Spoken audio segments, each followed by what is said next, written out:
Wow. Okay, it's 7:01, so I think we'll get If going. you want to take it or not. I'd like to call the Bristol Selectboard meeting to order on Monday, November 14th, 2022.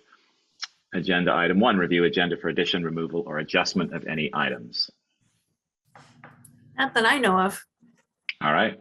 Will you be the person to know? So, all right. Item 2, overview of Zoom meeting operation procedures. Folks, you know this by now. Please mute your microphones if you're on Zoom and be recognized by myself, the chair, if you wish to speak. Number 2, public forum. It's 5 minutes for anyone to speak about an item not on this evening's agenda.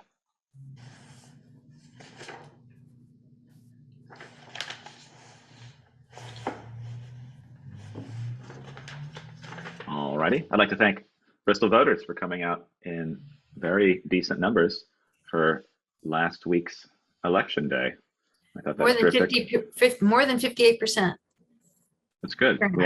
We haven't had that in quite a while. Right. So that's terrific. I thank everyone for coming out and Really is. doing your duty. All right, let's move on. Department head roundtable. Let's start with Sharon tonight, town clerk's office. Hi there. Yes, the election is over, but the work is not done. So I have to put in all my voters. I have representative district canvassing to do tomorrow because we're the biggest town. So I have to collect all the other 4 towns and upload that into the VEMS program for elections. So now hopefully tomorrow is tax day, so we'll probably have a lot of traffic. We had quite a bit today. And so tomorrow will probably be a zoo in here with people, and then hopefully we can start doing some catch up. How did the election day go? Any snafus or smoothly as usual? Oh yeah, the tabulator broke. 2 hours in, it broke. So I had to call and have them bring another one. Just from sheer numbers of voters? No, this is the 4th tabulator I've had. I want my old one back. That one never broke, but this Can you request that? Yeah, a lot of people would like to, because this tabulator is a lot slower than the old one. Because now it has the screen, it tells you what's wrong, so it takes longer for them to go through. Which the school found out on Wednesday. It's a good thing they did it on Wednesday, even though we thought it was crazy. It took her for the towns in our district here to do the ballots to the tabulator. It took her from 9 until 2:30 to do it. And that was about 6,000 ballots. So, and it was a lot slower upstairs too, because we had so many people coming through that, you know, we had people wrapped around the front. There was people wrapped around the ballots. There was people wrapped trying to get to the ballot box, and it's much slower. So, and now they're talking about 2024 and maybe doing something different for that, for the presidential. So great. A collection of squirrels will count the ballots. Yeah. That's okay. all I have for now. All right. Thank you, Sharon. Any questions for Sharon this evening? All right. Let's move on to Anthony, town treasurer. Hi, everyone. Biggest thing going on right now is taxes are due tomorrow. So we're in preparation of that. We've had a lot of incoming payments, so that's a good thing. My one thing I can say about that is towards anyone that thinks they're going to become delinquent, pay what you can now, because it'll just, anything helps, and then you can reach out to me and we'll figure something out. Been working with Peter again, trying to finish off the projects we've been working on, so he can ride off into the sunset on a good note. So that's what we've been focusing on. Excellent. Thank you very much. Any questions? You're also up to your eyeballs in the audit for FY22. Oh yes, I almost forgot. How could I forget that? It's because I can't see because of how. No, but it's going well. I'm finalizing the fixed asset list. I should have that all set by the end of the week, and then there's only a couple more things the auditor has asked for. So we're in fairly good shape. Excellent. Any questions for Anthony this evening? All right. Awesome. Thank you very much. Let's move on to Meredith, Recreation Department. I could do without the snow, Meredith. It's coming this week. Greatest up on Wednesday. She's ready, I bet. Yep. So a couple of things. We were able to get into the Mount Abraham pool for Monday and Tuesday of next week. So we're going to do some open swim, 3 sessions in the morning for that. So that'll be exciting. So that's anybody can join. It is $5 per swimmer per hour. And we're asking for reservations because we're limiting to, for each hour, it's only up to 25 swimmers in the pool. And that way, it's safer that way. We only have 1 lifeguard, and then Freddie will be on deck to help out and take in the funds. And then we've got a big December. I'm just going to quickly kind of go through the events. December 2nd is the memory tree lighting. December 9th is the candy cane and SD Ireland truck. December 16th is Santa story time at Holly Hall.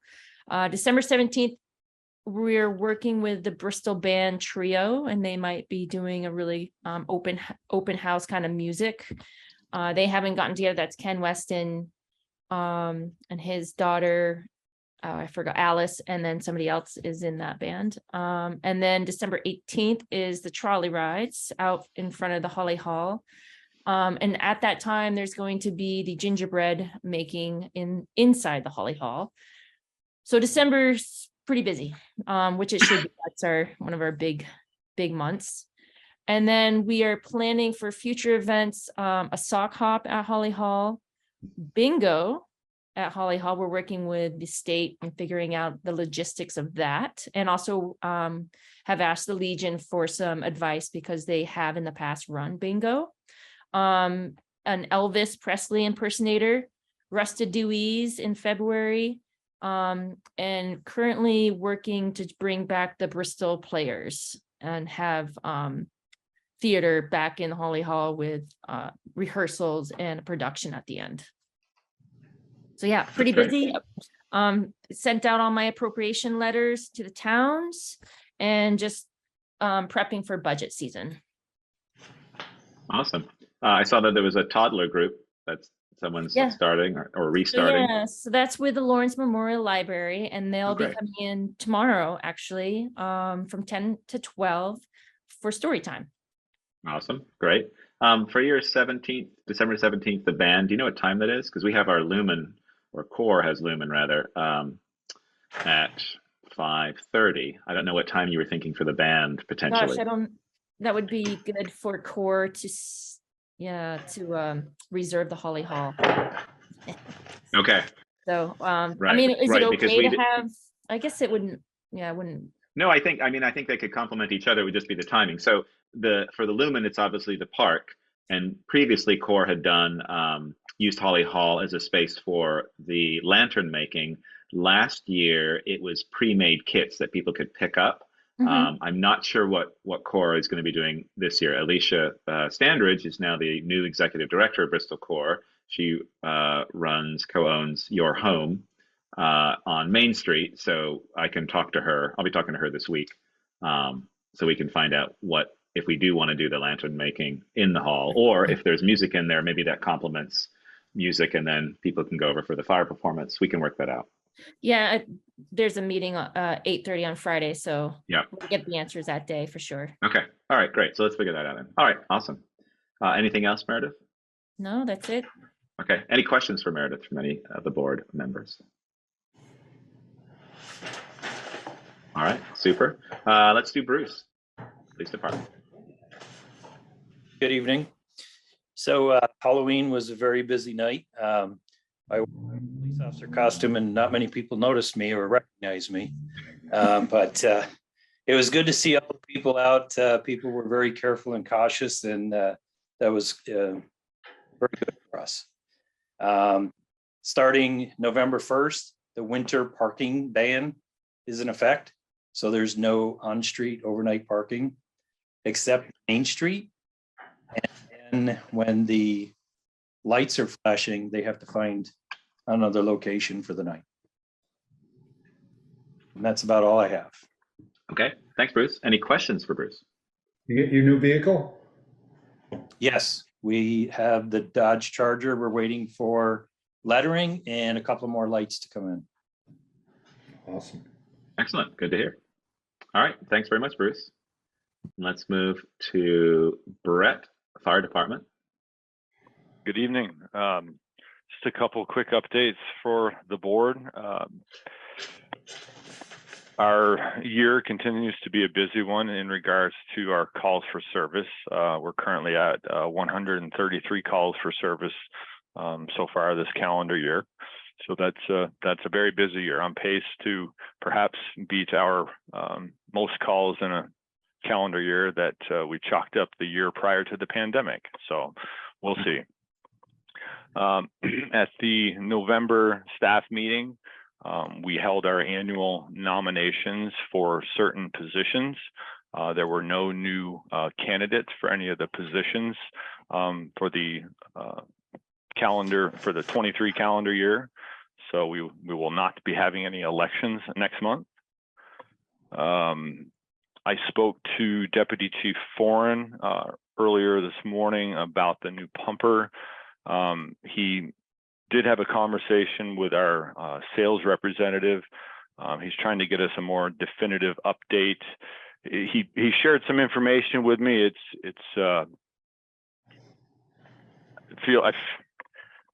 I'm just not ready to say it publicly because we're both very optimistic about when this vehicle will actually be delivered.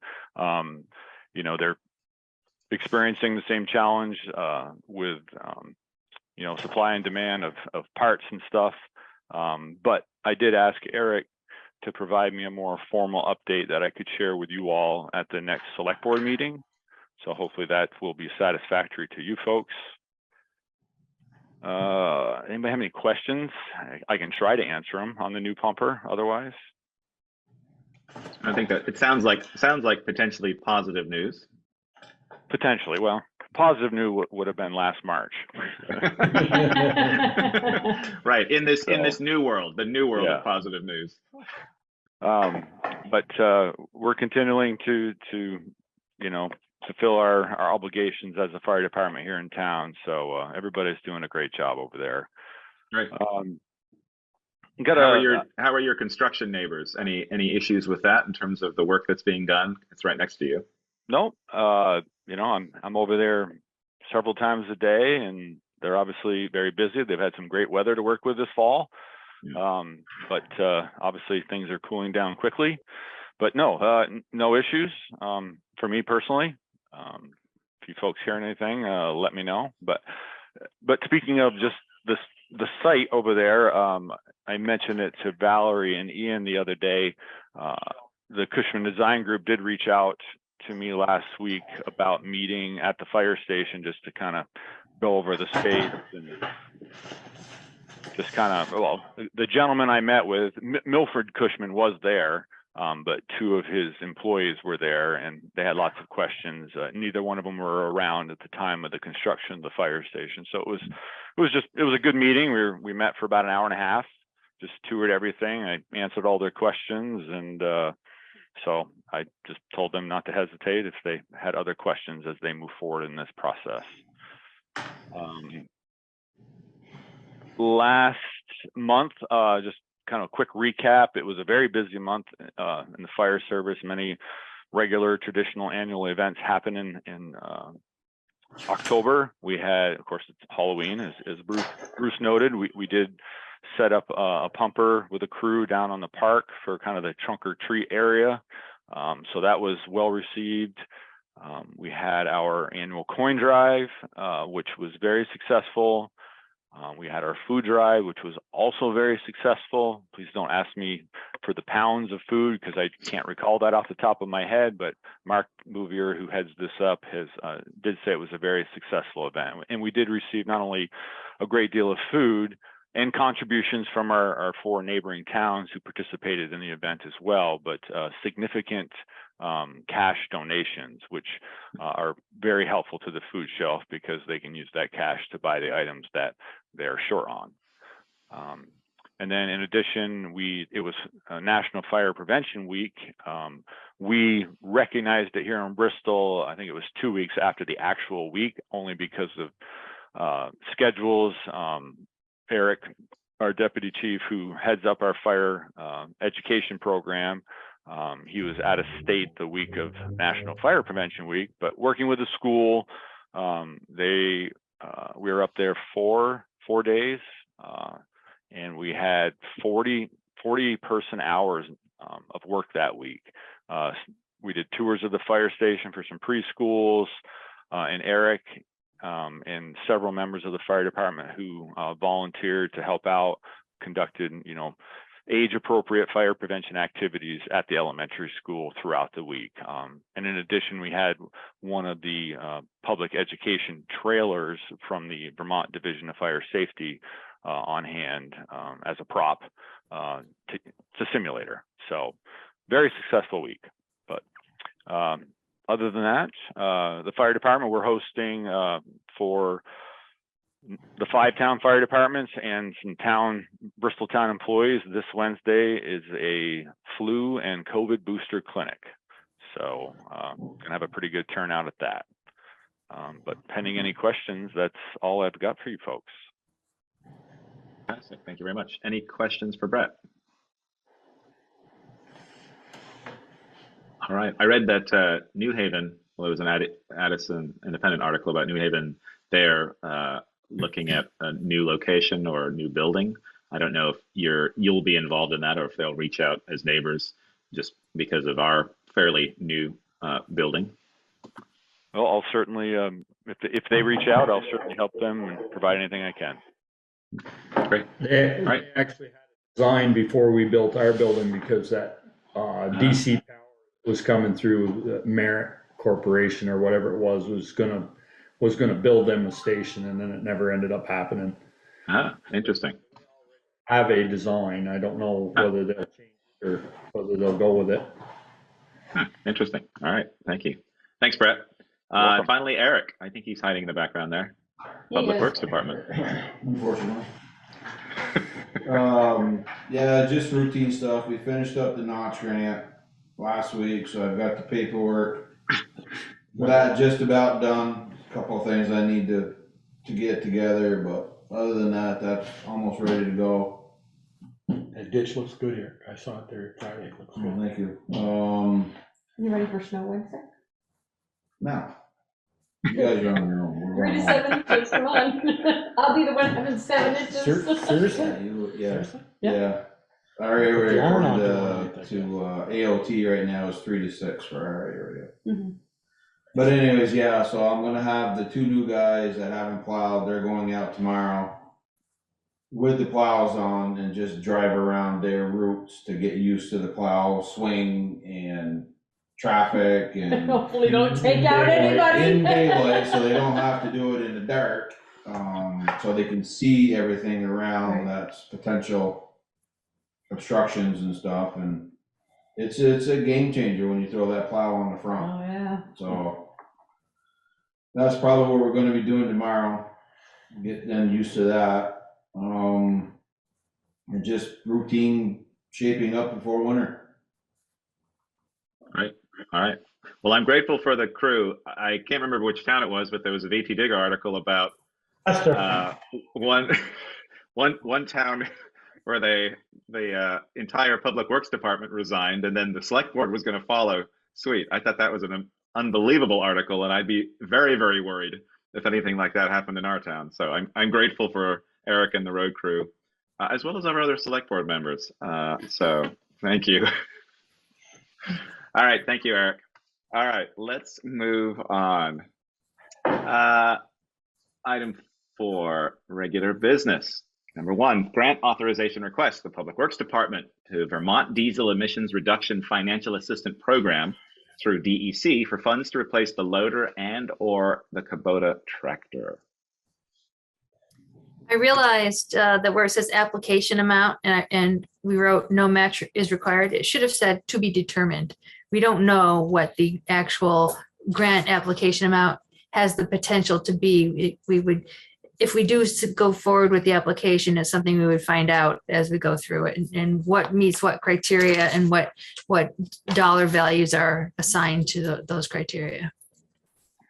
I'm guessing that Kubota won't fall under that because that already has emissions on it, and this program is to replace diesel engines that have no emissions.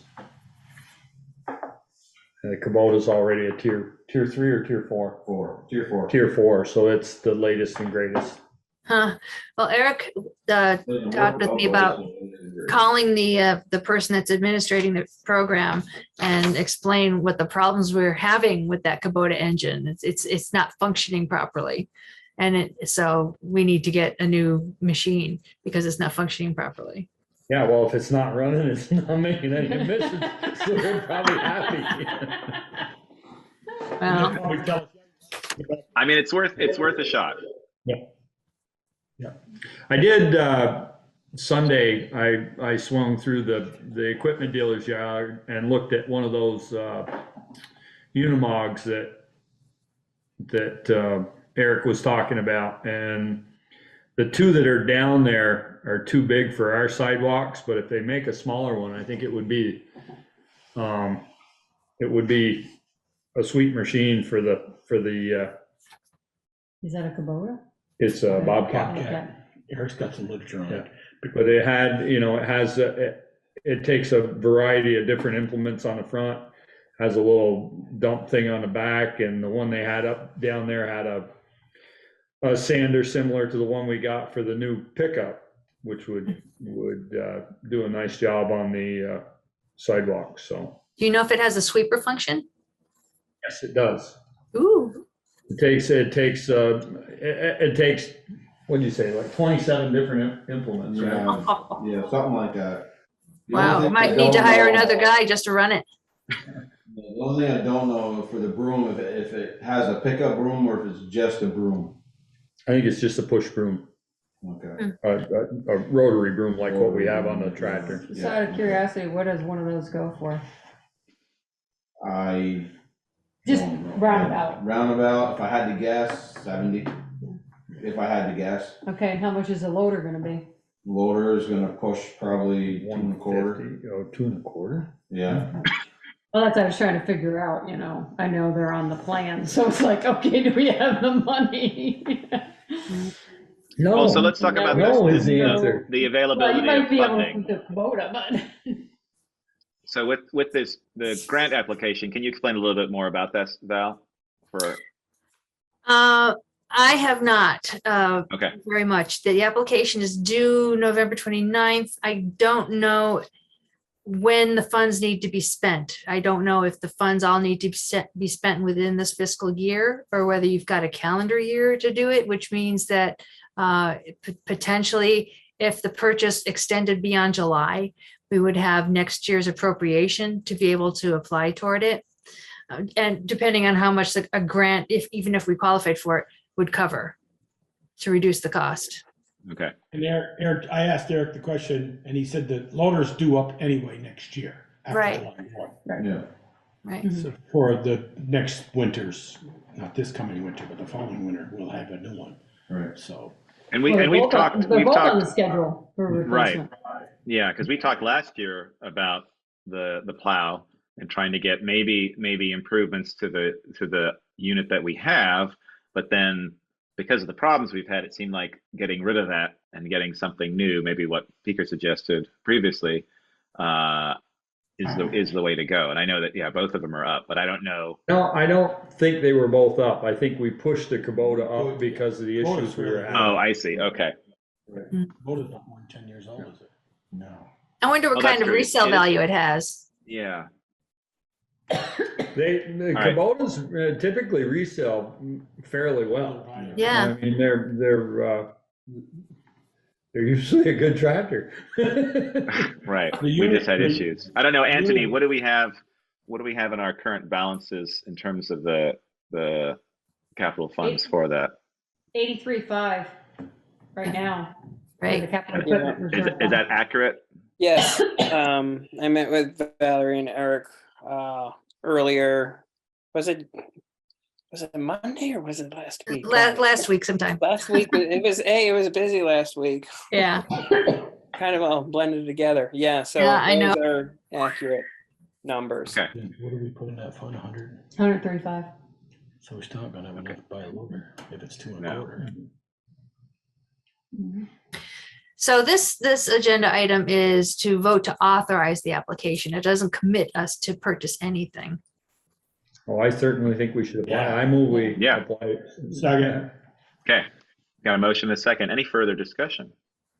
Just on the Kubota side of that is, Middlebury has one of those things that Peaker's talking about, and I asked them last year when they were wasn't by I stopped them when they're plowing the sidewalk, and he says they have another tractor that does he said, if you got some narrow sidewalks, this isn't, as Peaker said, it will do most of them, probably 90%. Maybe Eric, you could kind of do something in your head in the next month or two and say, where would the sidewalks, how many feet of sidewalks we have, or sections of sidewalks where one of these wouldn't fit through, and maybe we could just contract that out, or Fit through in what way? Like it's too too wide. wide? Too wide. Like the plow piece or the Yeah. whole unit? I think The unit that's down there, if they don't make something narrower, is It's too not gonna wide. Yeah. That's an excellent segue to the next agenda item. Right. So okay, so We so gotta vote on we'll- this one. Yeah. Oh, right, yeah, right, we can look into that, because I do, yeah, I think, or maybe it's something where that we keep the Kubota for a little while to do narrower, perhaps. Have that keep that around, and then as sidewalks are replaced, depending on, well, that time frame is probably much longer. So okay, all right. So any further discussion on the first agenda item? All right, all those in favor say aye, raise your hand. Aye. Aye. All those against nay. Motion carries. Okay, thank you, everyone. All right, and so yeah, item 2, discuss whether Kubota replacement should be 5 feet or 4 feet wide. So Peter, do you know the one that you looked at? Is it 5 feet wide, or is it like 6 feet wide? The piece of equipment itself is 58 inches wide, and then the bucket that was on it, it didn't have a plow. The bucket was 5'6", because it has to be wide enough to cover, your blade has to be wide enough to cover your wheels, otherwise the snow falls back in and you pack it. Okay. The plow we're carrying now is a 5-foot plow. Right. So 5 foot will fit everywhere. I just think that our tractor is a little narrower. Yeah. And that's where the issue was. And when I talked to Eric, I told him when he got a chance to ask him if they made one a little smaller, but I don't know if you I haven't had a chance yet. Well, it was, in his defense, it was late yesterday afternoon that I talked to him, so. Go on, Eric. Okay, I was just gonna say, the plow that we have now, the blades on it clear 4 feet, but the wings push it out an extra foot. So if we went with a 5 foot, 60-inch plow, the bottom of it's gonna clear 5 foot, so you're gonna rip up 6 inches or whatever off each side of the sidewalk through people's lawns that not have a 5 foot sidewalk on them yet. Well, that'll keep the weeds back off of the sidewalk. Well, that'll also help. Drainage. It'll help drainage, yeah, I was just gonna say, that's an issue we have right now, is that the grass comes up over the edge of the sidewalk, and that's what holds the water on the sidewalk, so. But that's why I wanted that item on the agenda, is to see which way you guys would want me to go. So here's the Before I question. wasted time, doing something that you guys didn't really care to do. Okay, question. So the sidewalks that we're replacing them with 5 foot sidewalks. Correct. That will be okay with what we have, if we got a true 5 foot plow, Right. 60-inch plow. Yeah, It's just the 4 foot sidewalks that we're talking about. right, And eventually they'll all get replaced to be 5 foot or most. right, eventually, yes. So, And Eric, you could, what you've done to the old plow, not cut the wings off a brand new plow, by God, but you could, because it's got a cutting edge on it, you could cut 4. You can't cut Not that. unless we cut the moldboard. That, it's not like your standard cutting edge and it sticks down. Well, it's like a regular Fisher plow, so you got your moldboard, your blade bolts to it. So if you wanna cut your blade 6 inches on each side, you Not also the, gotta not cut the your curve of the moldboard. moldboard, just the. Right, just the moldboard, you'd have to cut 6 inches off each end and leave your wings the way they are. When you say moldboard, you mean your cutting edge? What your cutting edge bolts to. Oh, no, no, no.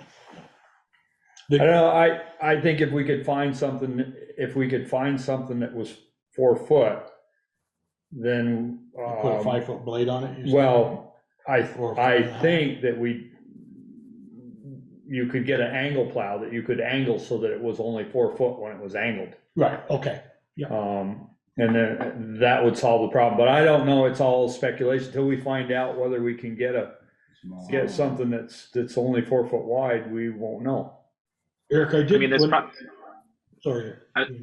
I was gonna say there's probably the percentage of 4-foot sidewalks is probably higher than our 5-foot sidewalks, right? Right probably now, more. probably. Yeah. So I think Peter's right. I think getting something, if we had something that's 4 that can do the sidewalks now, but have the option for that blade to be able to clear it the width of the newer sidewalks, that gets us the best of both worlds. If we go the opposite way where we have a 5, we know over 50% of our sidewalks, you're going to be cutting the grass each side. I mean, sometimes that happens regardless now because you can't see the sidewalk, but I feel like it's going to be less damage with something that's 4 feet wide. And I don't, if snow became an issue and an angle plow wouldn't do it, the way that machine's set up, I believe they probably could mount our angle plow to, our V plow to it. Fairly easy. Oh, even if we got a V plow for the new bigger. Cause you can get an all angle V plow for it. Oh, okay. Yeah. So So I it's guess not maybe just a way forward would be to see what our options are. Can we even get a 4-foot machine? That would be the first question, right? Yeah, to get a smaller width machine, see what I can come up with. Okay. Peter, do you think wherever place this is, and I won't mention the name because we're probably putting out the bid, but even Middlebury said, if they wanted to take a demo for just a day and drive it on their sidewalks and see, then we could pinpoint, okay, it won't fit. I'm gonna say up by Chris Rockwood, or somewhere like that. Yeah, but if you get one that has fairly same width as the one that we got now, I think the tire, outside the tire in ours, I think is 52 or 54 inches outside the tire. So if we get one within that range, it should fit everywhere as that ours goes now. I could stop tomorrow, or you can, if down to wherever you looked at that and measure the width. I did measure the width. Yeah. It's 58 inches. 58, and you were looking at possibly a small, if they made a small. If they made a smaller one, Because because the 58 is definitely too big. I went to Heinsberg today and they had theirs out, cleaning it up and getting it ready, and they've got one of those Bobcats with a sander on the back. Yeah. I'll Val, you had a call around question? and see. I do. If a 4-foot angle a plow that can be angled, if 4 foot, if it's flat, it's going 4 feet. But if it's angled, it's conceivably pushing less than 4 feet because the area is reduced. That's partly why it's being angled. Isn't that right? Or would a 5 It foot? would probably be, excuse me, a 5 or a 5.5 foot plow, that when it was angled, it would only be 4. Right. Yeah. So that's why I'm wondering if a 5 foot plow angled would achieve the 4 foot width on those sidewalks that are narrower. The issue is the wheels running on the wheels would be running on the snow. So you need something that clears, it at least has to clear where the wheels are running, otherwise you're running on the snow and packing it. Mm-hmm. Okay. Yeah, the actual machine width outside of the plow size, so from edge to edge of the wheels, we're looking at something, can we get something that's 4 feet? Or do Bobcat, are they only made in 5 feet? Which in that case, it's going to be running over snow. But yeah, I guess if Eric's able to research and just have the starting point of 4 feet, and then if they don't even make one that size, then obviously figure out how a 5 foot one might be adapted to, or best case, how we could use it with our sidewalks. Yep, okay. I did see, Eric, in that booklet that I gave you that they also make and I realized the Kubota snow blower is quite a lot slower than the V plow. But I don't know if Middlebury one's down through with their snow blower, it works pretty good. I don't know if Yeah, it's, you'd have to talk with them, but whether it's about the same speed or a little less, but not, I know the Kubota is quite slower. it is a lot slower when you put the blower on it. But our sidewalks, I mean, Middlebury sidewalks are probably a lot smoother than ours. And that's what the issue with ours is. Yeah, the new ones are, but they got old ones like we got. Oh, okay, so maybe, yeah, okay, I'll call them and ask them.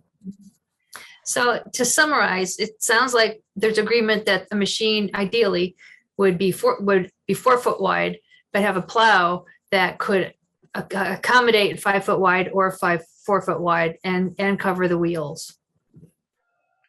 Correct. Right.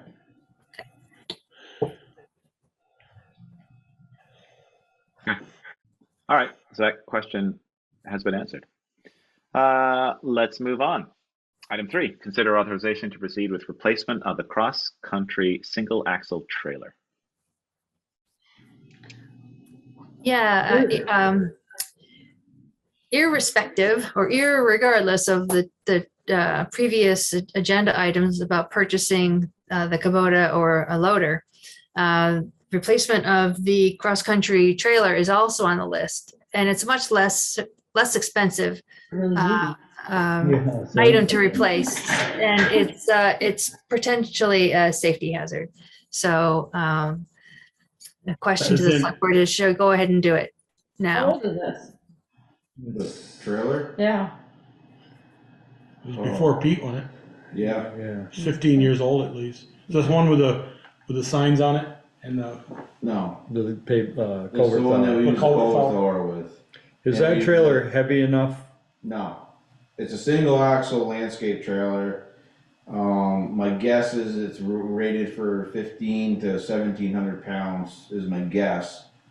And when we put a 250 gallon water tank on the back of it, plus the pressure washer, plus probably 4 bags of chloride and then the hose.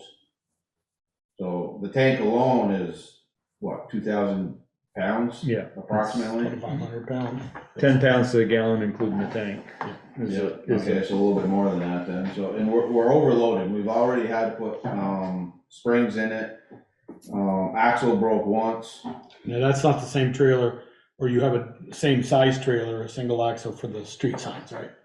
no, that's a different trailer. That one actually is smaller than Oh, it is? Yes. So, okay. So what are you looking at for a trailer? tandem. Something that can hold a weight, probably, 12, 14 foot long, I don't want nothing 16, 18 foot. Because it goes in the grain barn, when it's all loaded up, it goes in the grain barn between both trucks. So it can't be, extremely long. What we have right now is a 12-foot, single axle trailer. Ideally, if we could keep a 12-foot tandem would be perfect, but I don't think they go 12-foot tandem. I think the smallest they do is 14. And that would be fine too, but just something with a weight rating up on it. And then that way there, we could also, depending on what we bought for a trailer, if, for example, the Kubota needed to go to Champlain Valley, we could truck it ourselves rather than having them come get it. Potentially.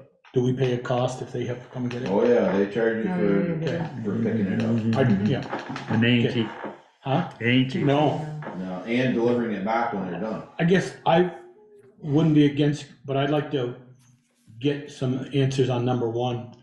Whether, if we're gonna buy a loader, then maybe we'll wait a year. That's fine with me. But if I we're- mean, that that's- trailer, we can go through another winter with that trailer. But I was mentioning it to Valerie, Yeah. that we're gonna need to do it, so she thought maybe this would be a good time to put it on there, so I said, yeah, go ahead, so. what do you guys But the think? loader to me is more important than a trailer. I was just gonna say, what's your priority Lower. list?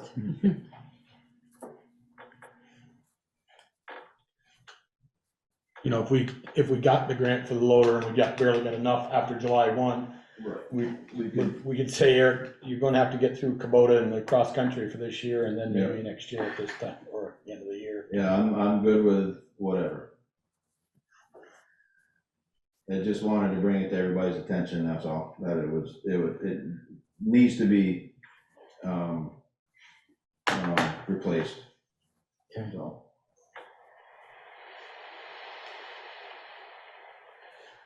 Yeah, that's So I Can we guess bump- no, no action needs to be taken on this, I guess. And we'll put it back on the agenda for when? Next. Why don't we have him, why don't we at least have him research it and get us some prices? Yeah. See what he can get, short a trailer he can get and what kind of money we're talking, just so that we have Something the to talk ability to plan. Yep. Okay. All right. And Great, whatever Eric. trade-in value or repurposing value the current trailer has. All right, so Eric's homework so far is the Bobcat research and then the trailer research. Do we need loader research too, or do you already have that, Eric? I talked with Tim about it during the summer, so, and that's what he was, for the same size machine that we got now, we're looking at right around 2.25. And For the remember, same size. remember we talked about possibly getting a sweeper for the front of it that picks it itself up, so we don't have to hire it out, like the Gens has. Remember we talked about that? We sweep our own now.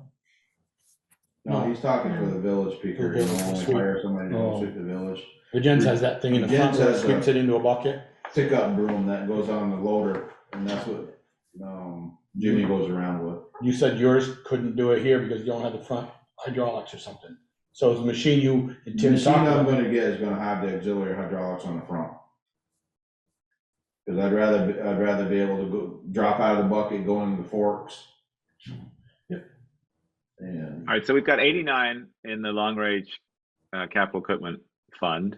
And then when do we get what's our next one, 135? That's next July. No, wait, when is that? Yeah, after November? July. July. Okay. We have right. 83 right now. Oh, 83. So we can't do anything until after July 1st next year, correct? Well, we can. Depends on what the grant is, if you do get the Yeah. grant. And Oh, it that's true. depends. In the past, we've gotten creative with, financing for 6 months or a year. And whatever. Right. Finance it through Tim for a year. So yeah. that raises the question, since we do have some funds in the account, do folks want to go ahead with the trailer? Knowing that we can be creative, like Peter just mentioned. I think we'll and get the get us information some first. prices, get us some prices. I can do that. Okay, Okay. so this is on hold. Yep. Okay, I should be able to get them to you by next meeting. Okay, great. Thank you, Eric. Tomorrow would be All right. I can do that too. All right, item 4, consider approval of the technical and cost proposal for Greenman Pedersen LLC to serve as municipal project manager for the Basin Street Improvement Project. yes, as I mentioned in my notes, even though it was widely advertised and we did receive some inquiries, we received only one actual proposal. Technical, so the review committee met and reviewed the technical proposal first and ranked it. And it received almost uniform 100% score. It was a very well done proposal. And then they reviewed the cost proposal, and the cost proposal came in at $34,000, which is frankly is below what we would have expected for a municipal project manager position. So we recommend approval. So is that 34.5 an estimate, or like, will they go over that, or that's really? Well, what- it does say estimate, but I will clarify whether it's a not to exceed. I would rather, I do not like lump sums generally. I prefer not to exceeds. So that does require them to account for their time during the different tasks. Unlike lump sums where you just do it. So I'll clarify that. So Valerie, this project though, in realistic, how many years are we out to do this? And is this gonna get to a point and then sit on a shelf? If we spent No. $54,000 One of the grants requires it to be under construction by, I think, April of 2024. Under construction. And how or if we are we short any funds? I don't know Yeah. yet. We won't know that until after the design team is hired and does their work. And then This isn't the design team though, correct?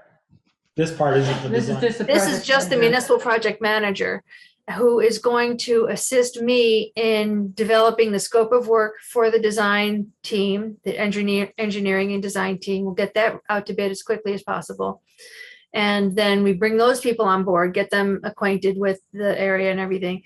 And they begin their work. One of the first orders of business will be for the geotechnical folks to get into the slope and try to determine more of the slope's actual characteristics. The preliminary engineering report that was produced by Green Mountain Engineering included a section on that, and they did some preliminary work.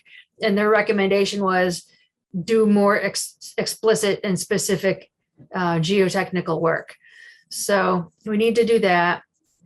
And the engineers will take that into consideration and design the slope of both the actual slope, regrading it, or rebuilding the streetscape area to improve the drainage, and realigning Basin Street near the top. We won't be able to fix the entire length of Basin Street. We won't be able to change the slope down there all that much, but the idea is to taper it near the top, create a landing where vehicles can pull off and actually have a safe place to either turn left or right. It's also going to include examining the drainage under Main Street, and it quite likely will result in needing to dig up the culverts under Main Street to fix the drainage, the chronic drainage problem that's there, and increase the culvert size and deal with the drainage going down the slope, and dealing with the drainage going down the rest of Basin Street, because the outlet of the stormwater at the river is all plugged up. It's filled with silt, and there's just a lot of problems that need to be fixed down there. We've actually got 3 grants to do this. But $26,000 is one grant to do the stormwater component or part of the stormwater component. And the other 2 are for the upper Basin Street and the road. The design isn't complete yet of this? Oh, the design hasn't started yet. We haven't hired the I engineers. guess, are we putting the cart before the horse? How does somebody give you an estimate to be the project manager when they haven't seen the design, what they're going to be project managing? Well, they know what the scope of work is. It's the scope of work is going through process, going through the procedures of hiring these people, writing the scope, helping with the advertising, doing the reviews, bid specs, developing the bid specifications, and working with whoever's hired to do the design. To follow. There's extensive process involved with this project because there's federal funding and there's VTrans funding. Okay. So the project manager isn't, once it starts digging, oversees the project. That's. And I believe that there's some level of involvement. There'll be some level of involvement during construction, but we may need to hire an independent construction inspection person. Ordinarily, it'd be nice if. Probably the engineer we hire to do the design will do the construction inspection. Possibly. That's typically the way that works. That's what we did on West Street. Yeah. But this person is helping Valerie do the bid specs and That's what this 34,000. Yes. Okay. When you said project manager, I was thinking, okay, we got all that. So was I. Big yellow machines are there now, and the trucks. Right. And now they're going to manage the project for us. And that's not exactly. Yeah, okay. and help with. Now I'm clear. Clear as mud. And help with the reimbursements, and reviewing invoices, stuff like that. Administrative. Yeah, this is more of an administrative role to help make sure that we follow all of the proper procedures, cross our T's, dot our I's. Hey Val, these people that submitted their proposal, I see Peter from VTrans was on there. Has he worked with this person before, or this company? I don't know. That did not come up. I mean, they've done a lot of Vermont-based projects, even though they're out of. I know, that's why I asked, because I was trying to figure out if he had an in on how good they were. Ironically, the person we'll be working with lives in Waitsfield. Total coincidence. Okay. Make a motion, we accept the technical and cost proposal for whoever it is. GPI. Okay, GPI. Second. All right, we have a motion and a second. Any further discussion? Hearing none, all those in favor say aye, raise your hand. Aye. All those against, nay. Motion carries. Thank you, everyone. No idea. All right, excellent. We can get that project going. Name on the back of their jackets. All right. Item 5, review upcoming FY 23-24 budget, town report, and town meeting schedule. Oh, she gone. No.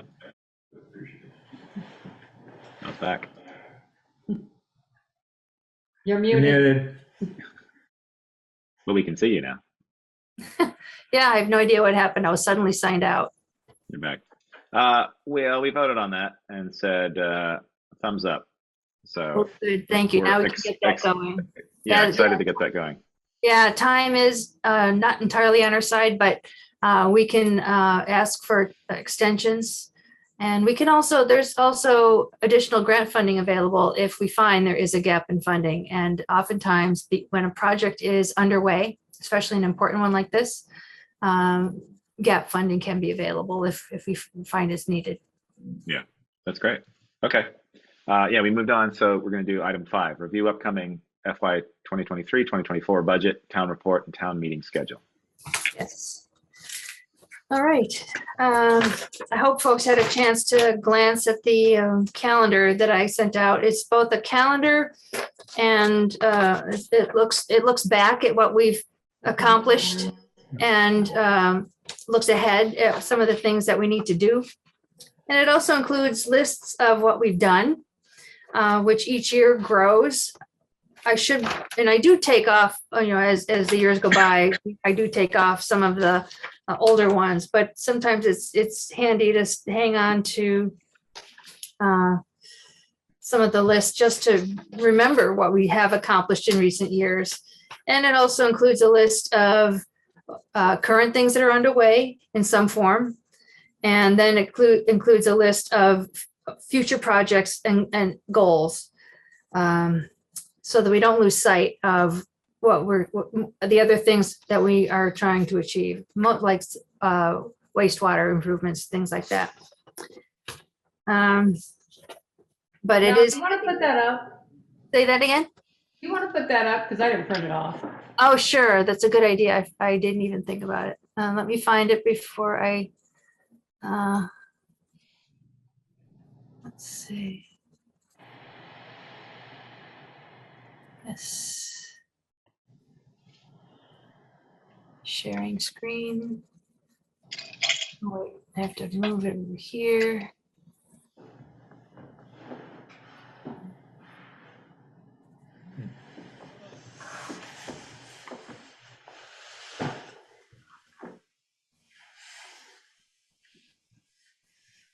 Can you see it? Yep. Okay. So just taking quick glances back through April and May and June and July, the select board accomplished quite a lot of things. We had a lot of things on the agendas, and sometimes those things interfered with other things that we wanted to have on the agendas and just couldn't get to. And looking back at these lists helps us remember why we might not have gotten to some of the things that we originally intended to do.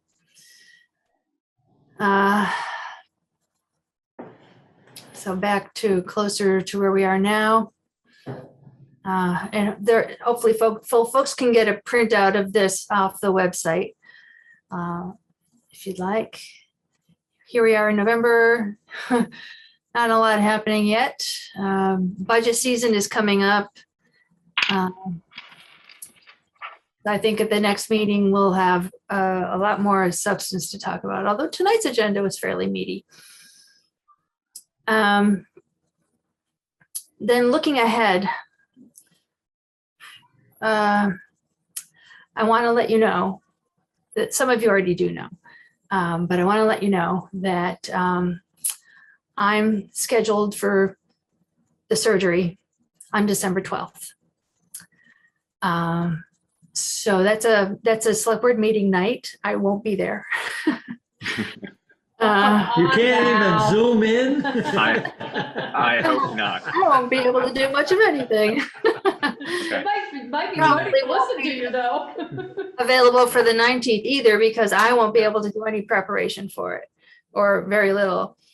And we wouldn't expect that though. So Oh, yeah. So one question is whether you want to rearrange your schedule to meet on the 8th. Is that right? The meeting before the 12th. Be the 5th, December 5th. So the 8th. If folks want to meet then, or the 6th. It's the 6th. Yeah, I need the glasses. On a Tuesday? No, on a, oh, right. Yes. Monday is the 5th. Right. Yep. Well, this is one reason why I'm having the operation. well, okay, so I mean, I'm happy to do that. I wonder. On the 5th. Obviously, you're having surgery, and it's going to be the next week. What are your needs in terms of preparation for what you're going to be doing? Well, I don't want to feel that we're making you do it the week before, even though you should be focused on that and doing other things and not focused on this. It would probably be a light agenda. I mean, I could do the preparations the week before like usual, but it would probably be a light agenda. It'll be what it'll be, and certainly run it by folks. But I won't be there to participate or do anything else with it. Okay. You mean But for I the could- 5th, or you mean for Well, the 5th? that was the 12th. That would be for the 12th. For the 5th, if you choose to meet on the 5th, which would be the following week of the 28th, back to back, I could fully participate and prepare for that. So it would be the 12th and the 19th that I would be out of commission. So if we did it on the 5th, we'd skip the 9th. 12. I'm 12th. sorry, skip the Well- 12th. Skip the 12th, and then what we'd do, meet on the 19th. And we just, we would work together on Well, it. You could still meet on the 12th. I could do the preps for the 12th, do the agenda and upload stuff to the website and the other stuff, the postings. I just wouldn't be there. I would say no on the 12th. You got other things to worry about. Yeah, me too. I would say we 5th could do it on the 5th so you could participate, and then we could deal with the next meeting. Figure Yeah. out what's what. Folks, We can do the and if you can do the 19th, if somebody else wants to pick up, setting up, doing the agenda, putting some of the materials together, posting them to the website if possible.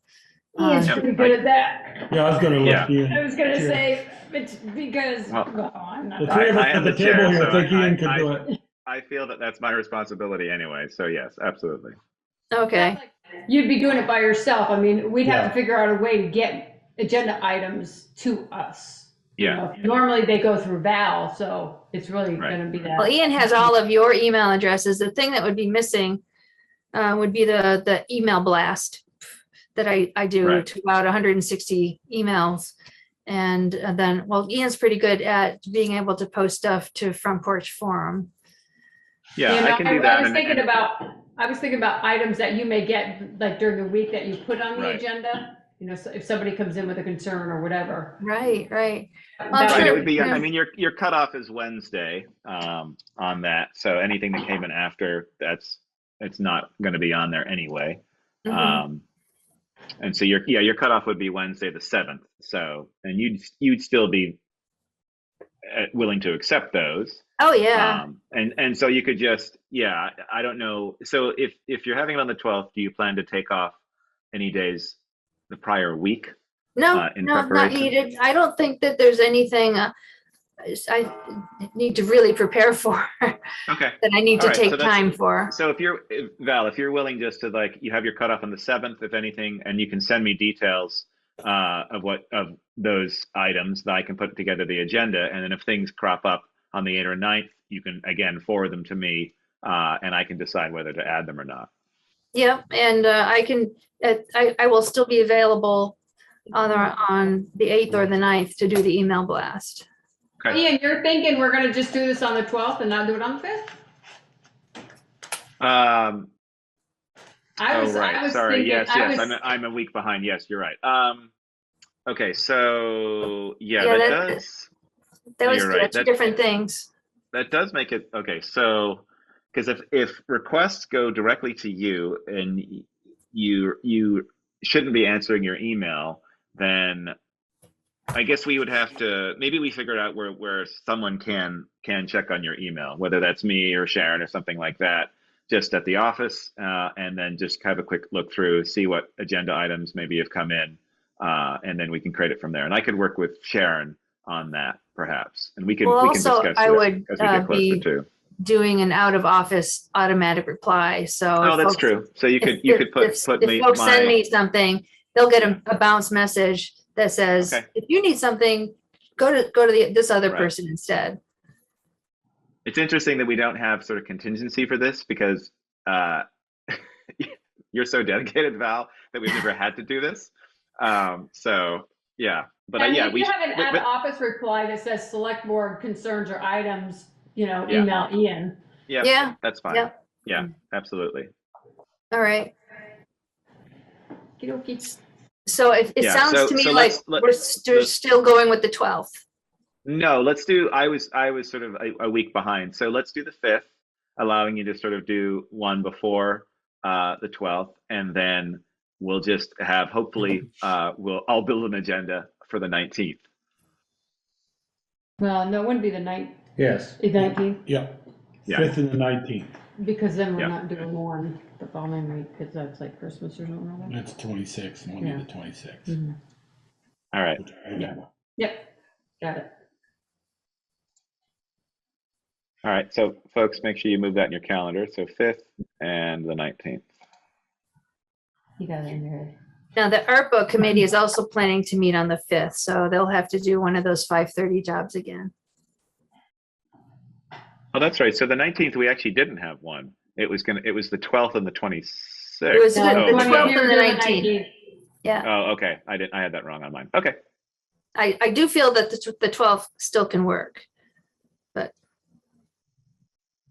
I just won't be there. It's probably, We have to protect you from yourself. Yeah, seriously. You're absolutely right. Okay. All right, good. So we blocked down the 5th and the 19th, which gives us our 2 weeks in between. And then I will build the agenda out and do the appropriate sending. And I'll figure out with you, Val, just your email list. I can get a copy of that and just send that. We can figure that Okay. out. That's not a problem. right. With regard to the town report, I spoke with Sharon today about that. I'm going to help out again with organizing that and putting that together with Sharon. She mentioned sending out just initial emails to our various town departments for that, and I was going to reach out to the various nonprofits and groups like that. Usually we have very few reports from nonprofits. I'd actually like to see that a little bit meatier if we can, since towns, residents, voters give money to those organizations. So I'm going to reach out to them and see if we can get that a little bit more detailed, perhaps. But so that's going to be, and I'm going to start doing that probably this week. So that's underway, or will be underway within the week.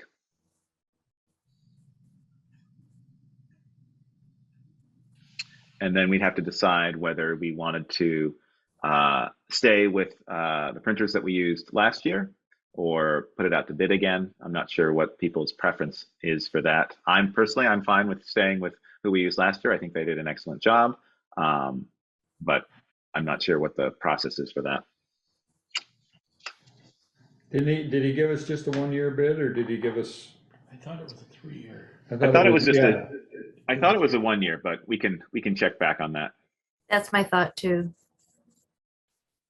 And we Because need previous- to, April gave us one. we need to inquire about whether there is still a paper shortage Right. and how that might affect things and price.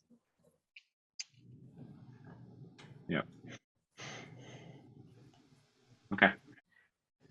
Anything else on that list that you want to highlight, Val?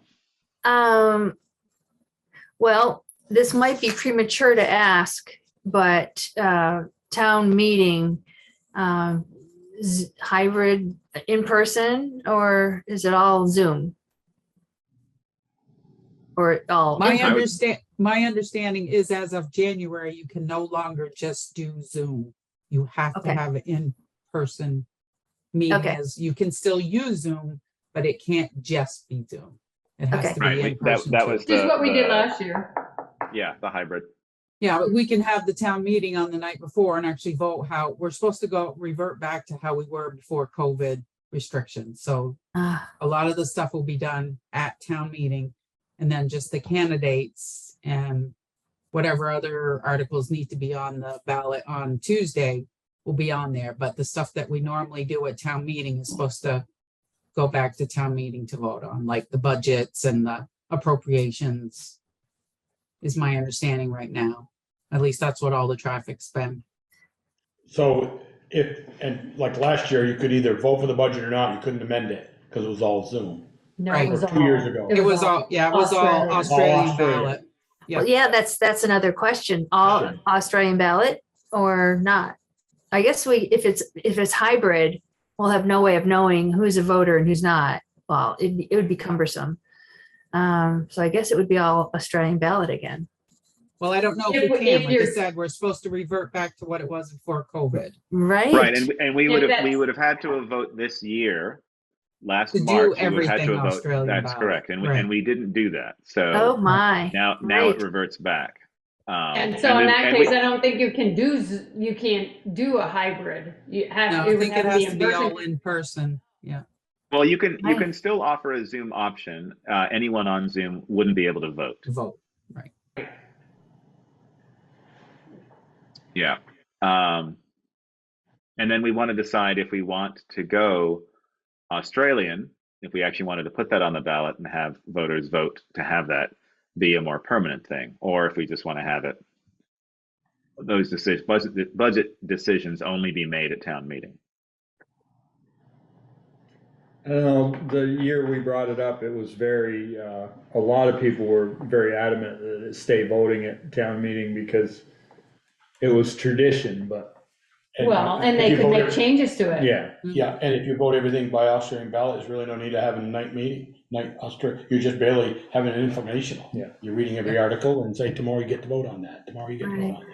Right. Part of the argument for having Australian is that you could see it as more democratic in terms of having the higher amount of people voting on those items. You know, for whatever reason, you may not be able to attend the town meeting what that's voting on.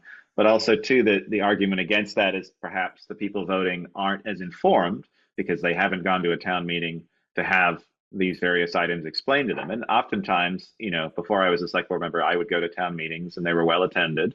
And Bristol residents, Bristol voters asked a lot of questions of the select board, which I thought was great. So it is a tradition I'd like to see keep going, but I think it is a discussion we should have. And I think, Peter, you're right. People are interested in keeping it town meeting. So if we can get that back safely, I'd like to see that. So at some So point, we need to make a we- decision. Put it on the agenda and we ask the people at town meeting if they want us to have it as a vote the following year. I Yeah. think that's what we did last time, and the consensus was, no, keep it on the floor. Yeah. But unfortunately, you Yeah. only get in the town meeting to answer that, not Yeah, all, well, not all that's voters. very true. So, you know. But I don't know, you how you know, would do that. I don't, I mean, you're, everything, the last 2 years where we voted on everything by Australian ballot, it's all passed. There hasn't been any that were voted down. So I don't, so obviously the people that are showing up at town meeting are carrying the consensus of the rest of the town. Yeah. We have our Monday night town meeting and vote everything and have a question on the ballot the following day. Do the voters wish to have preceding town meetings 2024 and beyond voted by everything by Australian ballot? Can we have that question? Sharon, is that something we could check with the Secretary of State's office? I think we can. I can check. I know you couldn't do it during COVID because you weren't following the same process that you would normally follow. But I think this year we could probably have it on there, but I will double check with the Secretary of State's office. Doesn't your town vote all Australian ballot? Yeah, No, Virginia's we right. vote, oh, Virgins? Yeah. Yeah, they put all the appropriations in the budget. I believe so, yes. I've So actually it never can, gone so to a it can town be meeting. done, it can be Yep. done. Figure out what the Yeah. Yeah, I process.